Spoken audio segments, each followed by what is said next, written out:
दोस्तों नमस्कार, स्वागत है आपका फिर से नई वीडियो में। दोस्तों आज की वीडियो में हम देखने वाले हैं पंडिता रमाबाई के जीवन और समाज सुधार के कार्यों में उनके योगदान का वर्णन कीजिए। तो चलिए देख लेते हैं। दोस्तों पंडिता रमाबाई का जन्म 23 अप्रैल को पश्चिमी महाराष्ट्र के गंगामल के जंगल में हुआ था और वे ये प्रख्यात विदुषी, समाज सुधारक और भारतीय महिलाओं को उनकी पिछड़ी हुई स्थिति से ऊपर उठाने के लिए पूर्णतः समर्पित थीं। पंडिता रमाबाई के बचपन का नाम रमा डोंगरे था। वे एक असाधारण प्रतिभावान महिला थीं और इन्होंने अपने पिता से संस्कृत भाषा का ज्ञान प्राप्त करके 12 वर्ष की उम्र में ही 20,000 श्लोक कंठस्थ कर लिए थे और केशव चंद्र सेन ने इनके ज्ञान से प्रभावित होकर इन्हें पंडिता की उपाधि प्रदान की थी। तभी से वे पंडिता रमाबाई के नाम से जानी गई हैं। और समाज सुधारक, तो दोस्तों 19वीं शताब्दी के उत्तरार्ध में सामाजिक कुरीतियों के विरुद्ध सशक्त प्रतिरोध करने वाले बुद्धिजीवियों में रमाबाई का नाम उल्लेखनीय है। और 22 वर्ष की उम्र में पंडिता रमाबाई कोलकाता पहुंची और यहां पर उन्होंने बाल विधवाओं और विधवाओं का दयनीय दशा सुधारने का बीड़ा उठाया। उनके संस्कृत ज्ञान और भाषणों से बंगाल के समाज में हलचल मच गई और पंडिता रमाबाई और उनके पति ने बाल विधवाओं के लिए एक स्कूल खोलने की योजना बनाई थी। परंतु 1.5 वर्ष पश्चात ही सन 1882 में पति मेधावी की मृत्यु हो गई और पति की मृत्यु के पश्चात रमाबाई कोलकाता से जाकर पूना में बस गईं। अब रमाबाई ने महिला शिक्षा, बाल विवाह, विधवाओं के कल्याण हेतु अपने आप को समर्पित कर दिया और पंडिता रमाबाई ने पुणे में आर्य महिला समाज की स्थापना की और इस संस्था में आर्य महिला समाज की शीघ्र ही पूरे महाराष्ट्र में शाखाएं खुल गईं और आर्य महिला समाज द्वारा लड़कियों की शिक्षा, बाल विवाह को रोकने, विधवाओं के कल्याण आदि के लिए कार्य किया जाता था।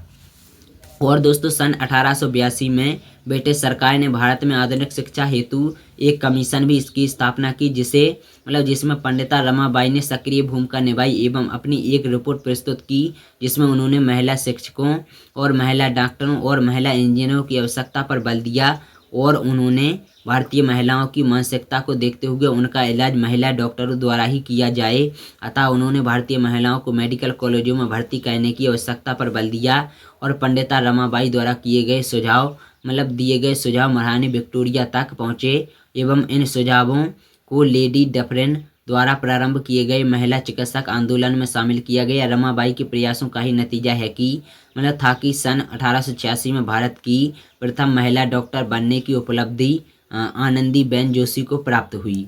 दोस्तों भारत में शारदा सदन की स्थापना। तो दोस्तों सन 1889 में पंडिता रमाबाई भारत लौटीं और 10 अप्रैल 1889 को उन्होंने बम्बई में एक गृह सह विद्यालय प्रारंभ किया और उसका नाम शारदा सदन रखा। दोस्तों महाराष्ट्र में यह पहला विधवा गृह था और इसके साथ ही उन्होंने महिलाओं को आश्रय देने के लिए कृपा सदन नाम से एक महिला आश्रम स्थापित किया। इसके बाद दोस्तों सन 1900 में जब भीषण अकाल पड़ा तो रमाबाई और उनके सहायकों ने हजारों स्त्रियों की सहायता की और एक विद्यालय भी खोला, जिसमें 400 बच्चों ने नर्सरी में एडमिशन लिया और अध्यापकों के प्रशिक्षण के लिए एक प्रशिक्षण केंद्र भी खोला गया। इसके साथ ही एक औद्योगिक विद्यालय भी खोला गया। इसमें सिलाई, बुनाई तथा कढ़ाई भी पढ़ाई जाती थी। और पंडिता रमाबाई का समस्त जीवन महिलाओं के उद्धार के लिए समर्पित था और आत्मनिर्भरता की शिक्षक पंडिता रमाबाई के आश्रम में अनाथ और पीड़ित महिलाओं को ऐसी शिक्षा दी जाती थी जिससे वे स्वयं अपनी जीविका चला सकें। और उन्होंने एक मुक्ति मिशन प्रारंभ किया जो ठुकराई गई महिलाओं व बच्चों का आश्रय था। पंडिता रमाबाई मुक्ति मिशन आज भी सक्रिय है। पंडिता रमाबाई को उनके सामाजिक कार्यों तथा लोकप्रियता के कारण सन 1919 में ब्रिटिश सरकार ने कैसर-ए-हिंद की उपाधि से सम्मानित किया। और रमाबाई के जीवन के संघर्ष को देखते हुए शुक्र ग्रह के एक क्रेटर का नाम रमाबाई मेघावी रखा गया। और यूरोपियन चर्च के द्वारा 5 अप्रैल को उनकी याद में फीस्ट डे मनाया जाता है। और भारत सरकार द्वारा सन 1989 में पंडिता रमाबाई की स्मृति में एक डाक टिकट भी जारी किया गया। दोस्तों जीवन भर महिला अधिकारों और भारत की सामाजिक कुरीतियों के विरुद्ध प्रखर आवाज उठाने वाली पंडिता रमाबाई की 5 अप्रैल 1922 को मृत्यु हो गई। तो दोस्तों ये था वीडियो। अगर आप लोगों को वीडियो पसंद भी लगता है तो शेयर करना, चैनल को सब्सक्राइब कर लेना।